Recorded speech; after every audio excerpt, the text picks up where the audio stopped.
Acceptance of the Atonement, Chapter 9. The Acceptance of Reality. Fear of the will of God is one of the strangest beliefs the human mind has ever made. It could not possibly have occurred unless the mind were already profoundly split, making it possible for it to be afraid of what it really is. Reality cannot threaten anything except illusions, since reality can only uphold truth.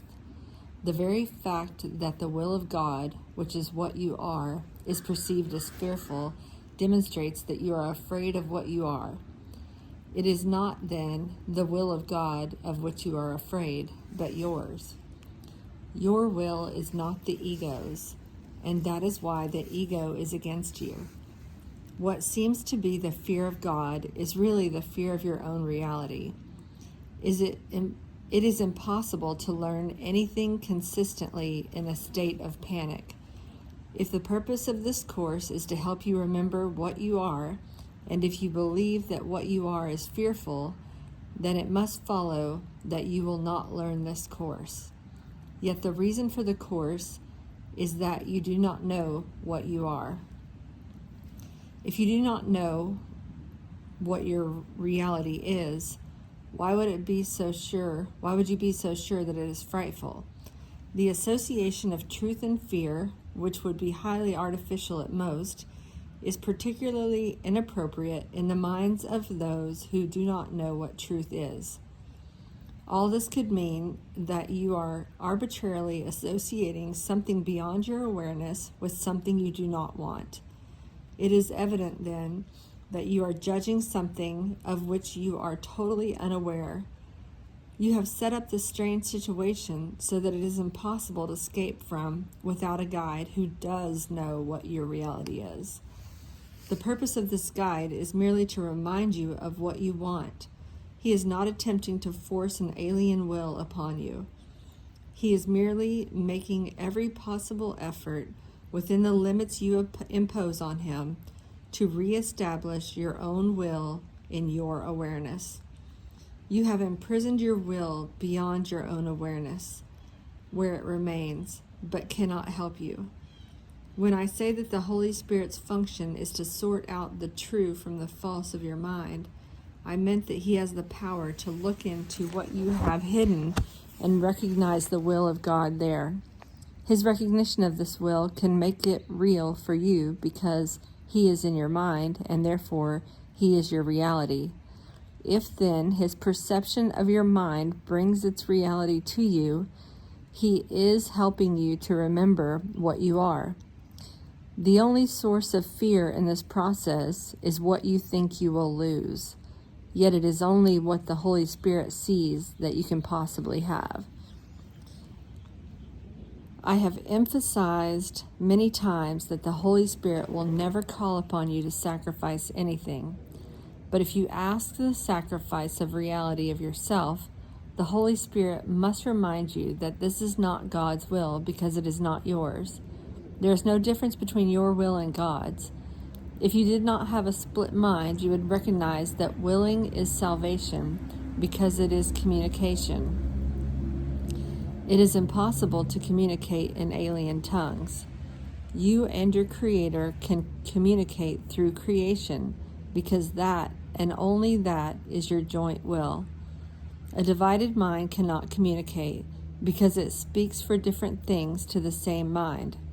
This loses the ability to communicate simply because a confused communication does not mean anything.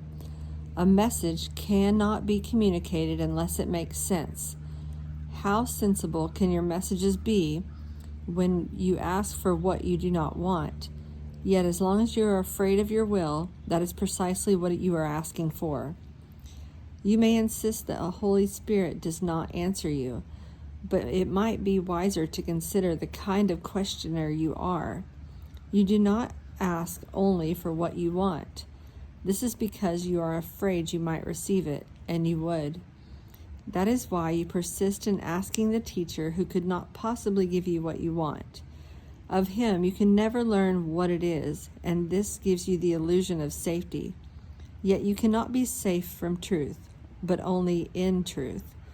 Reality is the only safety. Your will is your salvation because it is the same as God's. The separation is nothing more than a belief that is different. No right mind can believe that its will is stronger than God's. If, then, a mind believes that its will is different from his, it can only decide either that there is no God or that God's will is fearful. The former accounts for the atheist, and the latter for the martyr, who believes that God demands sacrifices. Either of these insane decisions will induce panic, because the atheist believes he is alone, and the martyr believes God is crucifying him. Yet no one really wants either abandonment or retaliation, even though many may seek both. Can you ask the Holy Spirit for gifts such as these and actually expect to receive them? He cannot give you something that you do not want. When you ask the universal giver for what you do not want, you are asking for what cannot be given because it was never created. It was never created because it was never your will for you. Ultimately, everyone must remember the will of God, because ultimately everyone must recognize himself.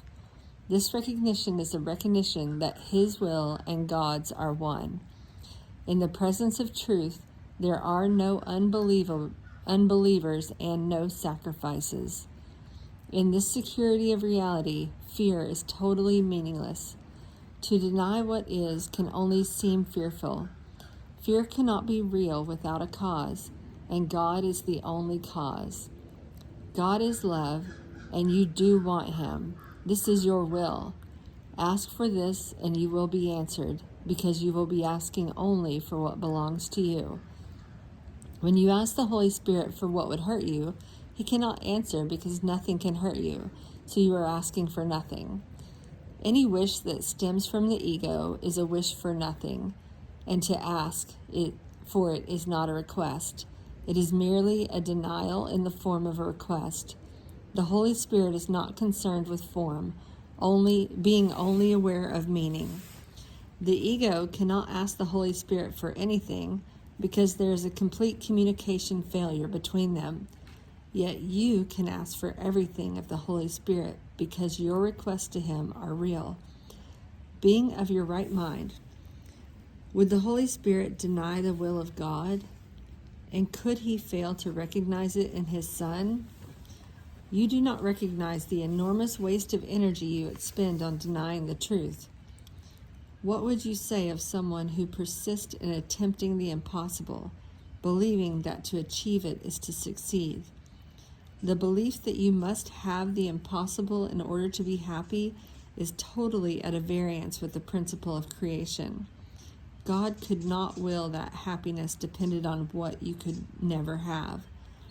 The fact that God is love does not require belief, but it does require acceptance.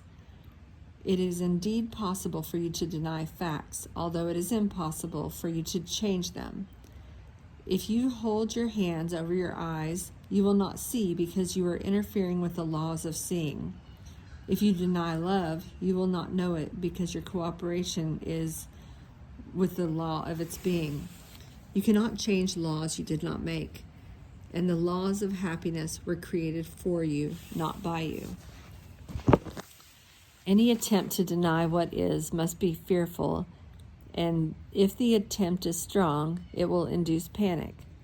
Willing against reality, though impossible, can be made into a very persistent goal even though you do not want it.